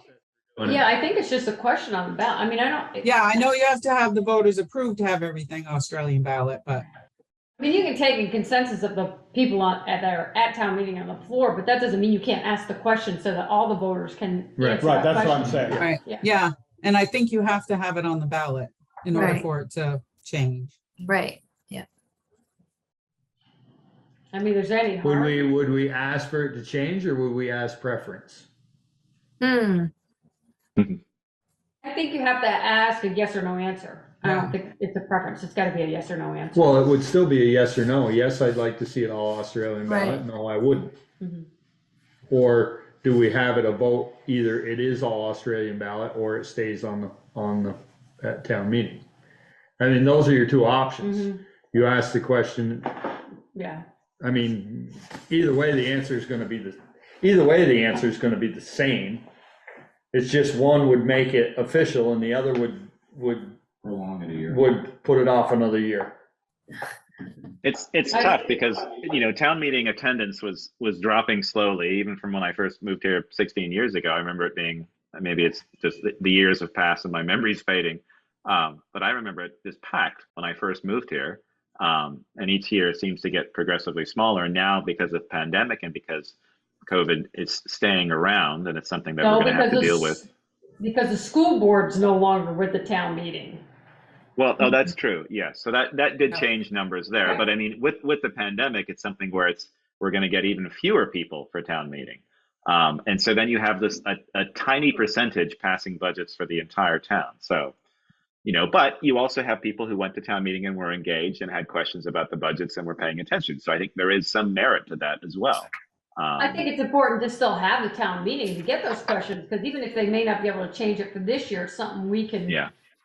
As a board can look at for future years. If Yeah, there's a but maybe concern. Peaker's suggestion in terms of having it where you want it to stay as town meeting or have it Australian. That's a clear yes or no, and we'll see what happens, and then we can adjust accordingly if we need to for 2024. What, so Okay. you're saying, ask the question, but don't make it definitive? Don't have the vote on going to Australia ballot, but I guess I mean, what's the difference? if the majority said they wanted to go to Australian ballot, Then they gotta wait a whole nother they year. gotta wait another year and it's gonna be the same. Yeah. You gotta wait anyway. It should be the same vote. Yeah, that's true. Okay. Because if we say, do you want it as Australian ballot, do you want to say, then we have to put the question on the ballot the following year to say, yes, let's go to Australian ballot. How do you ask a two-part question? You Well, don't. no. It's just, question is, Want to stay town meeting Monday night and voting on budgets and appropriations? Yes or no? Is that all you're gonna No, ask? do you? I think you can't ask, or do you want it? no, No, no, what I'm that's saying, what I'm saying. what we're saying is, do we do that or do we just come out and say town meeting or Australian ballot and they vote on it and next year, It's, then it 2020. is whatever it is. it would be either Australian ballot or town meeting, whatever they voted. Whereas Yeah, if you'll you- always have Australian ballot though, because the candidates have to be by Australian ballot. Right, Right. no, but So he's you talking still about have- everything, budgets Yeah, and everything It's an else. appropriations. Right, Appropriations and budgets. I think we just ask the question. and get Yeah, I it- think get it's a probably, definitive ask the question answer. and let it go. Yeah. Well, we're gonna get the same answer. Or do you ask it with 125 in the hall on a Monday night, or you ask it with 300 or 400 that voted on Tuesday? Saturday, Yeah, you Sunday? ask it's it a on You have vote. to ask it on the It's a ballot. I say we plan on asking the question. Uh-huh. I do too. All right. So that will be on the ballot, already planned, and we can discuss it on the Monday night, and then it would be voted Right. on, and then that would be for 2024. Yes, correct. 2024, yep. Okay. All right. I guess we could have asked it this year. I know we talked about it, but I think because of We But I weren't even think they- sure, we weren't even sure if we were gonna do hybrid and stuff like that again, or, yeah. And I think the Secretary of State, if I remember correctly, told us you can't do it during a pandemic. It has to be when you're on your regular Oh, interesting. voting process. Okay. I do remember that remember that, discussion, yeah. Sharon. Okay, all right. Any other discussion on this, Val? Not from me. Okay. So yeah, that list is on the website to look at our past goals and future goals. When do we start? Budget review is in December. That's when we start that. Well, ideally, it's a preliminary level on the next meeting in November. Oh, yes, sorry. Yep. Yeah, Okay. ideally. We'll see how that goes. And I mentioned it about a month or a month and a half ago, at least. I'd like to do the budgets, we tell the department heads. We always seem to go over their whole line by line, and we get all done. We say, oh, that's a 2 or 3% or 4% increase. And then we put wages in.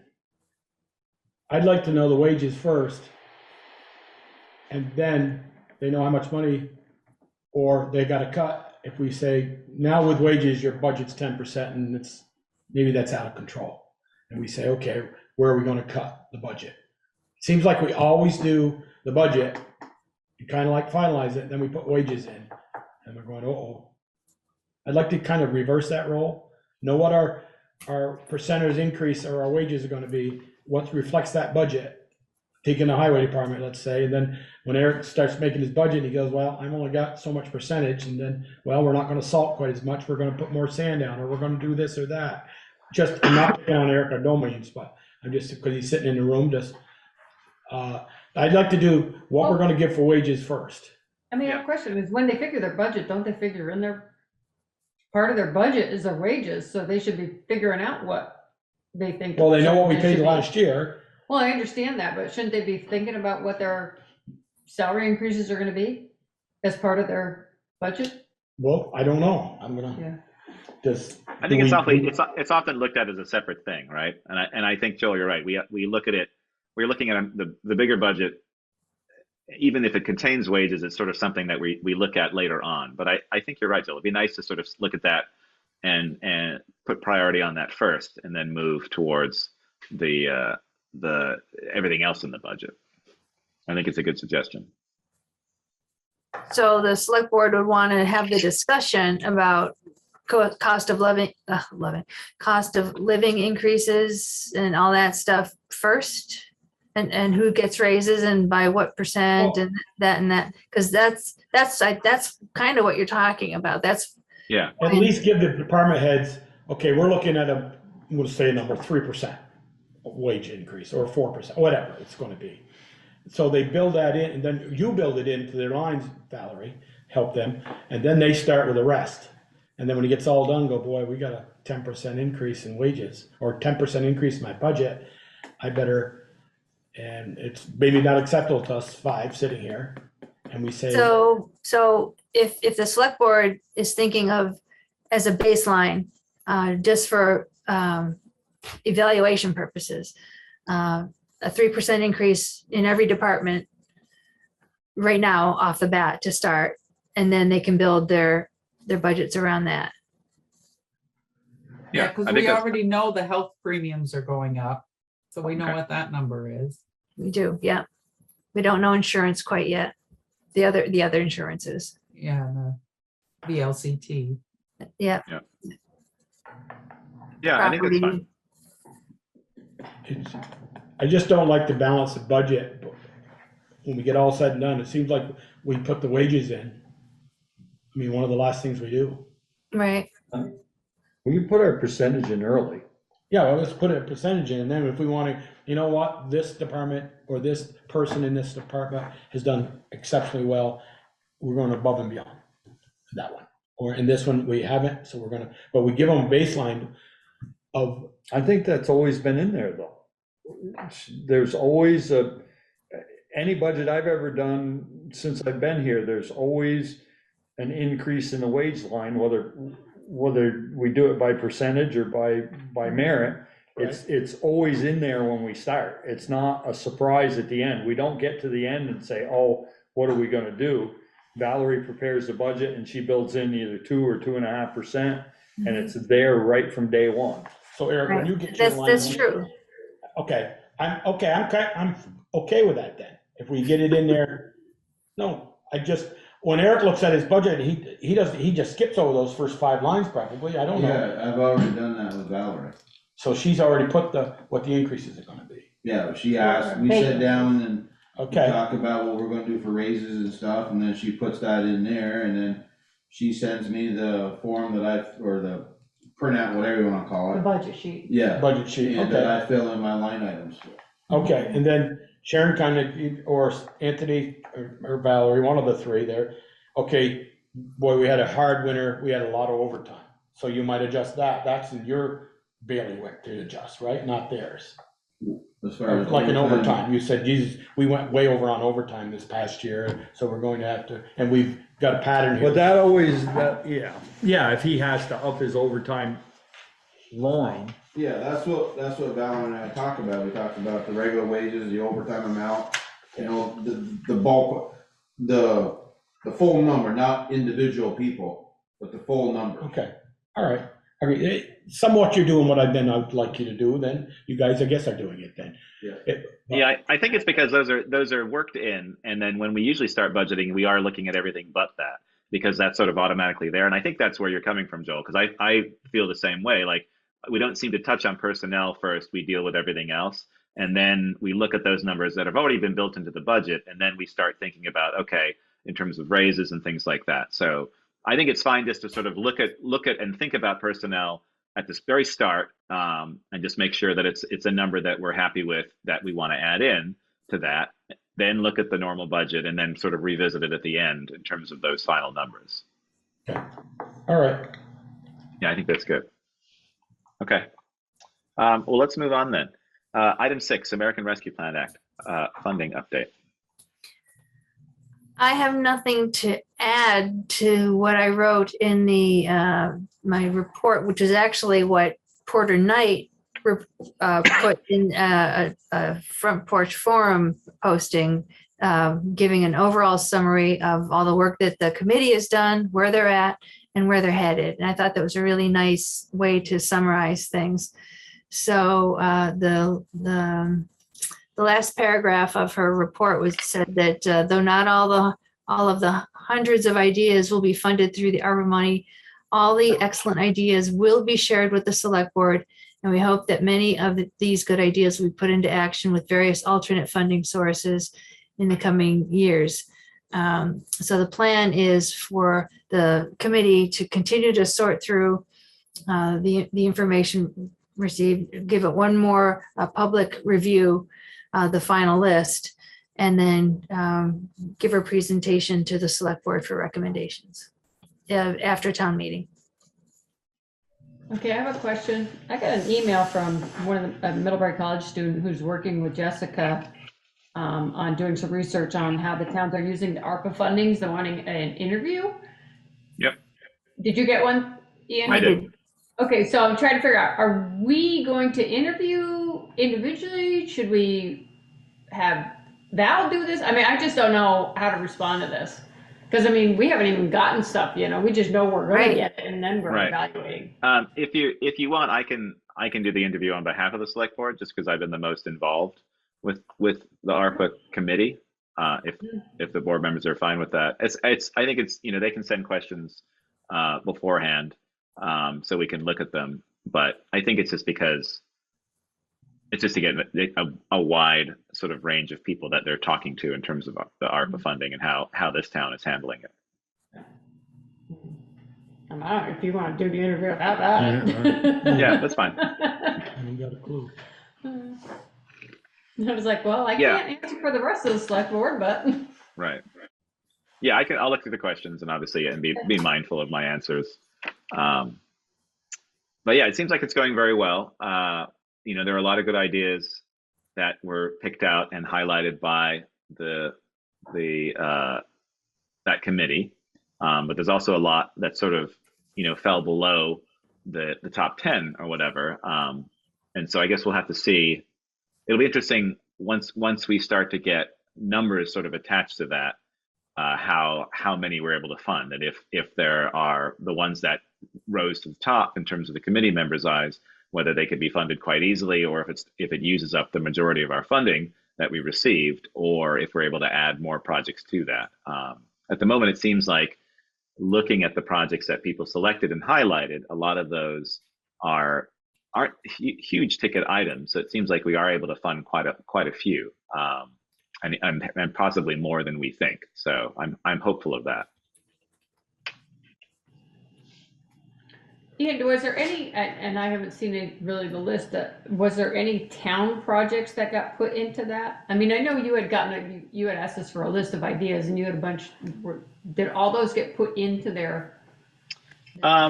It was a very, very wide mix. The biggest things that were being requested were childcare, and housing, and in a smaller sense, transportation.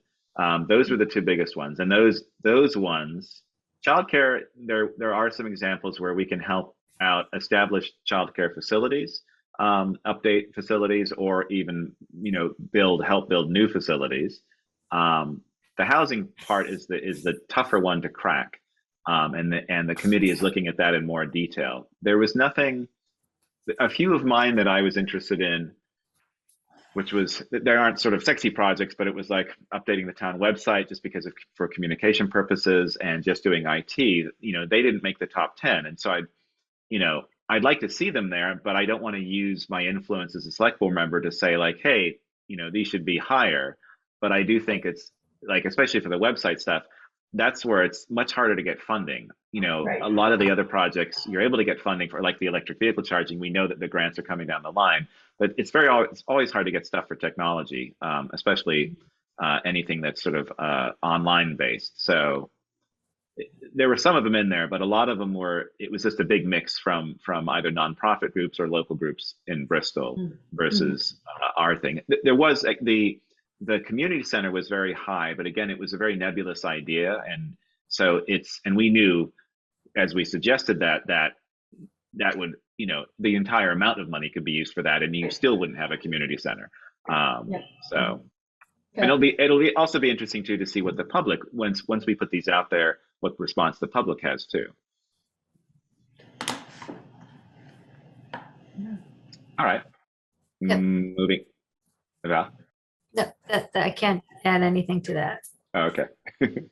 Item 7, consider approval of listers, errors, and emissions report. Hopefully folks had a chance to look at what was provided online. I did, as I mentioned in my notes, there might be another one coming on Monday. The way things went today, I did not have a chance to scan it to you or to post it to the website, this updated edition. So if you want, I can share screen this added element to the request. Sure, that'd be great. Okay. This will be tricky. Let's see. Valerie, you could also put these errors and emissions, you have until the end of the year. You could put it on the next meeting. Oh. They don't need to be done tonight. Errors and emissions have to be done by the calendar year, the end of the calendar year. Am I correct in saying that, Sharon? It was when I was a lister. She's shaking her head, yes. Yes. Okay, well, I'm happy to do that. You got another one coming next week. I just put them all on Put 'em on. the Yeah. November For the 28th. 28th, yeah. Yeah. Okay. Sounds good. So the one that was in there, well, there's two. There's the property on West Street, and then it was land on Carlstrom Road. Is that correct? So there was South Street, I believe. Oh, was it South Street? It just said Eldridge parcel. Road, Carlstrom Road. Well, the Eldridge Road, that's in Florida, so it can't be that. But the property Oh. location was 77 West Street. So that Yeah, it's was West one Street. that was incorrectly listed, so they didn't receive a tax bill. So Well, Yeah. Justin Lathrop, the property is actually on South Street. They live on Oh, it is. Carlstrom, but that's not where the property is. That got okay. adjusted. so that got decreased, and then we have an increase of that amount for the West Street parcel. Okay, Yeah. that's good. I'm glad. No, I'm glad the one on South Street, they had taken out. We took a grade business and- down. Oh, okay. No, that was the Cane Hill. What was Okay. that, Sharon? The backside of Cane Hill, the rest of the property. The acreage was incorrect. He had it surveyed Okay. because his father wasn't sure exactly what he had. And we downgraded because it's so hilly there. There's only like a 2-acre parcel that you could even build on with what Justin got for property from his father. So Wasn't there also a reduction in because of business versus personal? And they No. put the business to an LLC? no, that's down on Hewitt Road. It's different. Oh, okay. Okay. That's Thomas. This Okay, is well, that's what I Justin. thought. Okay. There's 2 separate ones on here. Yeah. Yeah. For the, go on. I just say, let's just do it next month. Okay. Or next I Next was- meeting. month or the next Yeah. meeting? Yeah, next meeting. Next is fine. meeting. Okay. I did have one question. So for the one on 77 West Street, was that a new thing? They didn't receive a tax bill this year or last year, or had they not received numerous tax bills? Sharon. She's looking. Oh, okay. It says this property was incorrectly in the system as inactive, but I was just curious if it was just for 1 year or it was multiple years, or had it changed hands perhaps? It hasn't, well, I think there might have been a divorce there or something, so Okay. I'm not exactly sure. Left-hand side going out. Because I think just Kristen owns it now, Okay. and unfortunately, it looks like the tax bill went to Florida when that's not where it should have gone. Oh, okay. Got it. Okay. I was just curious. All right. Thank you very much for that information. Okay. Let's move on. Item 8, review and approval of minutes. What do we have for this evening? The November 7th was emailed out this afternoon. Oh, yes. I I did not didn't have a see chance to them. look at that. Nope. Only 2 All right. pages. All right, You let's sent push. that out this afternoon? Yeah, Yeah, late this afternoon. and posted to the website. All right, let's push that till next meeting. Okay. If they're all Item in 9. progress. Okay, thank you. Item 9, authorized accounts payable warrant and any liquor licenses. I signed today. I came in and paid my property tax. Right, but you didn't sign the check warrant yet because it wasn't done. Damn it. Check warrant is 119,626.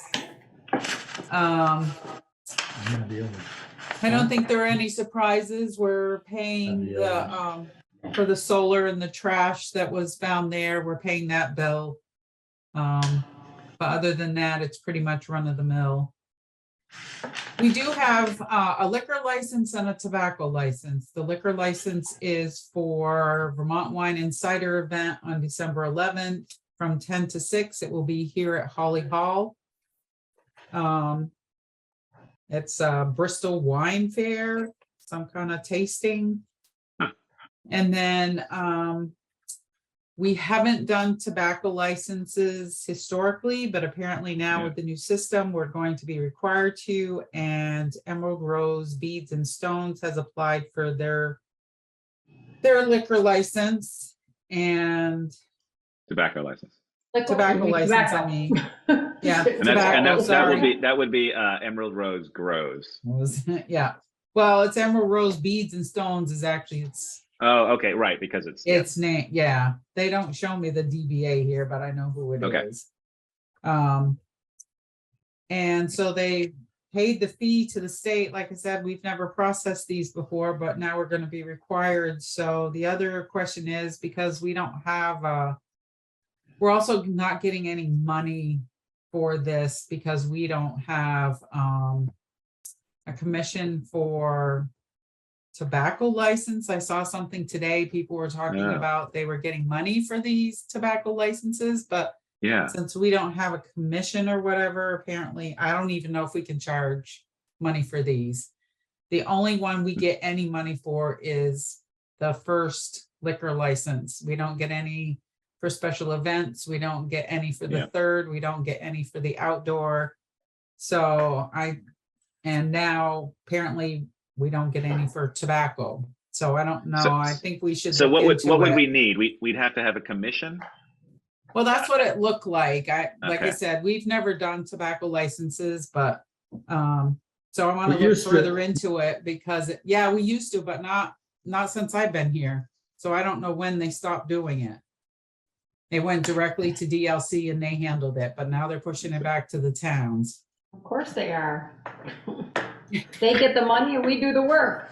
I Yeah, don't know how Waitsfield did it, but they managed to implement a fee structure for all of these applications. They're small, $15 for event applications and the catering applications and all the ones that Sharon just listed that there's no fee for.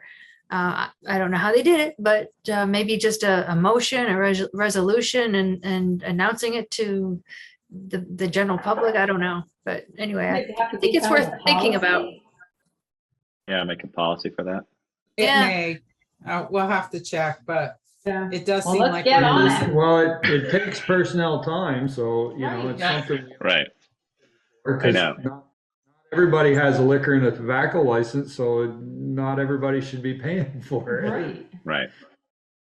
So Yeah, I think those are the two that I have. I didn't So even know Sharon, Emerald Rose had a tobacco license, but it makes sense, I guess. So, Do we Yeah, have if to he's approve selling. these or do you just sign them, Sharon?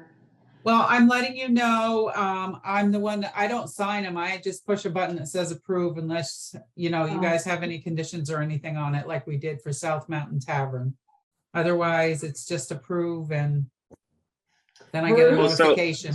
So for Emerald Rose Grows, I mean, there's obviously a lot of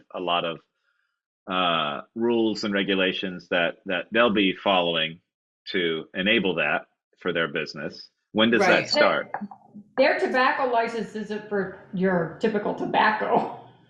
No, but it's So covered. that's under what that, I'm saying. I obviously. mean, That's why each it's- one might be a different reason and do we have to have concerns? That's why I'm saying, Bruce, do we have to have concerns? Well, that's why I'm wondering why the state's pushing it back to the towns, so the towns know who's selling Right, cannabis. cannabis, right. And they gotta So get. I stopped in and I've talked to Greg about what he has to do, what requirements the state is requiring for security purposes and whatnot. Everything that I've discussed with him, he seems to be following the appropriate guidelines. Will have the appropriate security, so I don't have any concerns. Okay. I mean, at this point, unless somebody thinks of something else. Okay. The regs, you're saying the regs are secure enough that we don't have to put on any additional kind of Right. requirements. Right, Okay. as far as how they, as far as the security of the building and where the stuff is stored and things like that, yes, there's some guidelines and we've reviewed it together. And what he's going to do is I don't see any issues with what he's doing now. Okay, that's great. Excellent. Bruce, does the cannabis dealers in these so-called towns that are selling, it just gotta be a certain age, 21, I guess, just like liquor. Mhm. Are they handling it through the liquor control board, like, you know, how they send younger teenagers in to try to buy alcohol?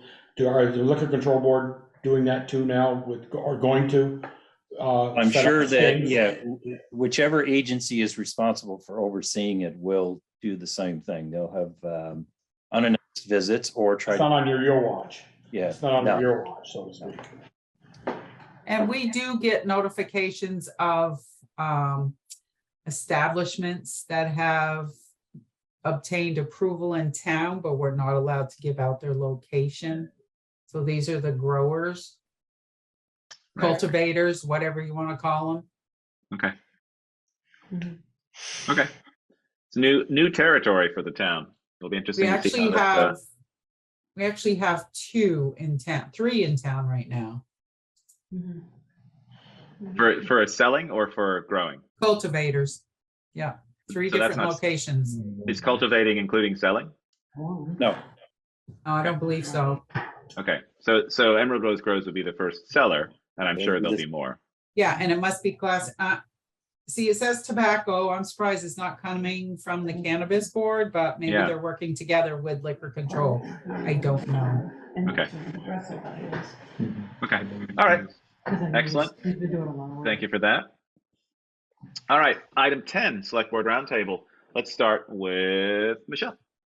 The only thing I have, I saw some comments on Front Porch Forum about wanting that handicap spot back out in front of Holly Hall. Yep. So I didn't reply to them. I was gonna reply and just say I'd do, I might still reply to them, but I just want to make people know that was not the town's decision. That was the state decision to get rid of that because it was a safety hazard, because it wasn't big enough or wide enough for a handicapped person to get out of the thing. So it will not be coming back. It doesn't meet the rules. Right. And I think you're absolutely, I saw that, Michelle, I was gonna bring that up, is maybe that should come on Front Porch Forum from Valerie saying, you know, the board knows that and didn't agree with it being moved, but it wasn't regulation size and the state took it out. Well, I think any one of us could do that. I mean, but I just didn't feel, I thought I'd bring it up here first. Yeah. And then No, it's great. somebody can post it on Front Porch Forum. But that was all I had. Won't be. Won't be many people. Yeah, unfortunately, that was connected with the Paving project. paving project that came through a couple of years ago. The And street it was in violation when we had it before, even though it was useful. And then it's now no longer in violation since the state corrected that. It was a streetlight project Project, that right. eliminated it. Although there's no enforcement that I'm aware of if folks Oh, want to correct. park You're right, there and unload and reload, you know, drop off and pick up Right. folks. But, Right, but we don't want somebody handicapped parking there and then getting hit. No. That- right. And you're right, Peter. It was the streetlight project. It wasn't the paving project that they redid what was there with the streetlight project. Right. Okay. Joel, anything from you? I just had two, I mentioned, somebody mentioned to me about the roads and I gave them to Eric today. So. Okay, great. Peter? One thing popped up when we were talking about when you mentioned the garbage down at the solar field. Did we ever vote to allow them to have infrastructure in our barn? Infrastructure in our barn? In the old village shed, they have some electrical stuff in there and some monitoring stuff in there. Oh, man, Yeah. I don't know. That was part of the project. It was. I thought they were using just our access to the Wi-Fi or something like that. Okay, well, I didn't. I think that's what that was. It was a network connection, and I think it was in one of our buildings to be able to accommodate that. Where I just knew that they were going to be connecting to our system. Yeah, has it become an inconvenience, or you're No, I curious? just happened to see it, and Okay. I didn't recall us allowing anything inside, but that's why I'm Well, asking. It might have been something that was an exec or administrative decision. Well, it's a select board concern. It's not it's the end of the world. Yes. Okay. I think it was part of the project, but we can definitely confirm that. They recently had a meeting with since I purchased panels there was a discrepancy with the original design and then changes in the design because of the slope, that it wasn't producing as much power. Unfortunately, it was losing about 10 or 12%. They're calculating, so they had to sort of rebalance their books, and it's been sorted out. But it's just one of those things that because of project changes, because of the topography of the land, panels had to be closer together. And they also did an update about the damage that was done. Initially, it was thought that there were baseballs going over and hitting the panels, but I think but they've in the meeting they said that they actually worked out that it wasn't baseballs. They think some people had thrown rocks over and were hitting the panels. Yeah. It hasn't happened We saw the baseballs hit them. I can't tell you if they broke them, but we certainly saw the baseballs. Oh, you did? Okay. Yeah. So maybe it was a collection. I think they found rock shards or something near the And panel. that's So possible. I think they thought it was like vandalism versus random balls hitting. So hopefully that it hasn't continued, thank goodness. And I don't think the panels were affected, even though the glass was shattered. It didn't affect the output of the panels, which was nice. Those are going to be replaced, and hopefully that won't happen again. but yeah, I think it's been very successful, and I've definitely seen my electric bill be much less. Now that it's going into winter, it's going to go higher again, but it's been great to support that project. And Acorn has been fantastic about it, that organization that's running it. They've been very transparent. The meetings that they have with Zoom are very detailed, and they can answer any questions. So yeah, it's been great to have them here. That's it. Okay, thanks, Speaker. I only have one. The property owner who had the sidewalk redone in front of their house on Maple. I saw them today, and they were very, very appreciative of the work that was done.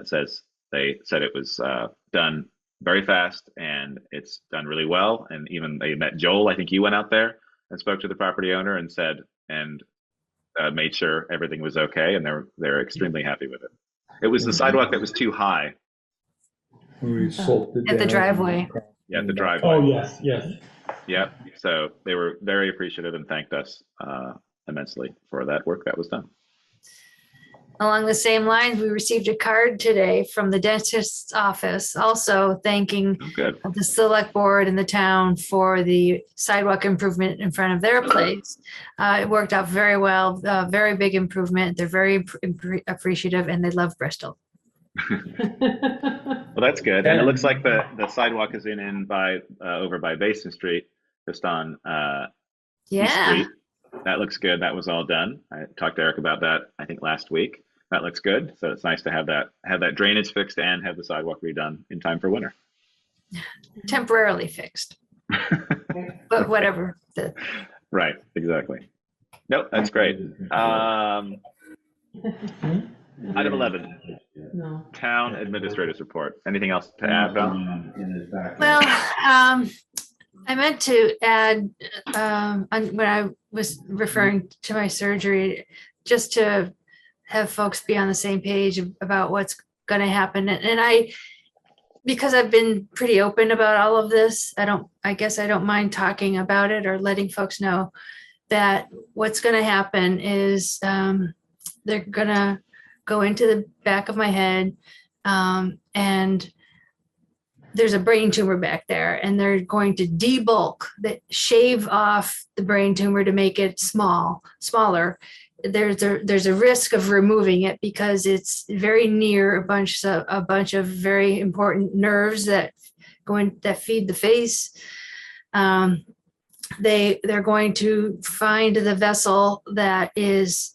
They're going to try to relieve the pressure on the vessel that's irritating the trigeminal nerve that is making all the shooting pain into my face. And they're going to put a Teflon pad between the blood vessel and the trigeminal nerve to separate them and try to prevent any further irritation. It's an all-day operation, early morning till probably late in the afternoon. And some of the risks, when you're dealing with nerves around your face, there's crap that can happen. So I just want to prepare folks in case I come back with a lopsided face or whatever. It can affect my eye. There can be facial paralysis. There can be who knows what.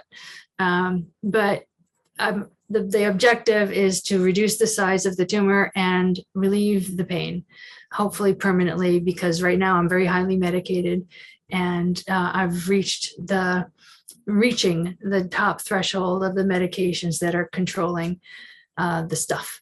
So that's why it's happening. It's why it's urgent. And there we go. I think the recovery for the first week will be focused on recovery. I'll be in the hospital for the first 2 or 3 days, and then I'll see afterwards how much I can operate. They anticipate I wouldn't be able to drive probably for 6 weeks, but we know that I'm pretty handy with working from home, so I'll try to do that as much as I can. Thank you very much for sharing that, Val. Jimmy's got a question. Wish you all the best. Okay. Jim. I was just going to say our thoughts and prayers will be with you, Val. Yeah. Thank you so much. If anyone can help you with anything, let us know, okay? Thank you so much. I really appreciate all the support that I've had since last year when this really exploded. The tumor was diagnosed in 2019, but it's gotten complicated since then. So the idea is to get it under control and go back to living a normal life. So yes, so thank you for all your support. On a completely different subject that I could also use your support with. After the bond vote passed, I realized that there was an error in the publication process. The bond process requires publicizing the warning 3 weeks in a row prior to the vote, and that did not happen. And I was heartsick and gut punched when I realized that despite the overwhelming voter support of over 1,000 voters voted in favor of the bond, I dreaded the idea of having to go back to voters in March and ask them to do it again and explain why. So I waited a little. This was last week. I realized, this came to light last week. I talked to the bond attorney today, and all is not lost. Turns out there is a section in the state statute. It's Title 24, Section 1757, and it's very short, so I can just read it. It says, whenever the qualified voters of a municipal corporation as defined, blah, blah, blah, have voted by the requisite majority to authorize issuance of bonds to pay for any public improvement, and such proceedings are defective because of failure to comply with any of the statutory requirements. Therefore, although the required length of notice and notice of purpose for such meetings has been had, such omissions may be cured by a resolution of the legislative branch by a vote of 2/3 of its members at a regular or special meeting called for that purpose, stating that the defect was the result of oversight, inadvertence, or mistake of law or fact. When such omission has been so supplied by such resolution, all bonds or other financing within the terms of the action of the qualified voters shall be as valid as if statutory requirements had been complied with. So the long and short is, at the next meeting, we will have a resolution on the agenda written by the bond attorney, allowing the select board to validate the bond vote, if you're willing to do that. I'm glad you weren't gonna make one of us do that resolution. No, so I feel extremely relieved. And I think or we do it again in March, but as long as this is a legal approach. Too late. So is it just, so we had to warn it 3 times and we warned it twice, is that correct? We followed the statutory notice requirements for special town meetings. Okay. Which was 30 days prior, or whatever it is, 30 days prior to the town meeting, something like that. I see, but for a bond vote, it's different. But it was only warned once. Okay. Yeah. Didn't we warn the hearings, both the hearings though? We had 2 hearings. Yeah. Oh, those were warned within the notice of the special town meeting, but we also put the notices, posted them around town, front porch forum, social media. So. Okay. But, yeah, I think that's absolutely fine. I think that the voters who voted for it, I'm sure would be fine with that as well. I feel that, with that good a turnout that we had for that particular thing, I think we have support from the town. Might be a little nervous, but. Yes, yeah, exactly. Okay, yeah, I think that's fine. All right, that's all I have. All right. That's enough. For your updates, Val. Yeah. All righty. So I believe we have executive session tonight. Is that correct? Sure. Okay. Sure. Okay, for contract negotiations. Sharon, did you have a question? No? Okay. I'm just waiting to see if you're going into executive session or not. Gotcha. What's our executive session? Is it for, what would it be on for Val? For personnel, Okay, Okay, to discuss some of the items you and I talked about this afternoon. okay. All right, I make a motion, we aren't inviting anybody, it's just us. Correct. Make a motion. Unless we anybody enter- wants to bring something to the select board's attention. Don't ask that. Look at the screen light up. It's not even 9 o'clock yet. Yeah, well, you know what happens when you get into executive session. I make a motion, we enter executive session per 1 VSA section 313 to discuss personnel matters. Second. all right. All those in favor say aye, raise your hand. Aye. Aye. All those against, nay. She's Motion in here, carries. I thought. We're in Be executive quiet. session. All right. Thank you, everybody. Thank you, everyone. Night. Thanks, Jim. Thanks, Sharon.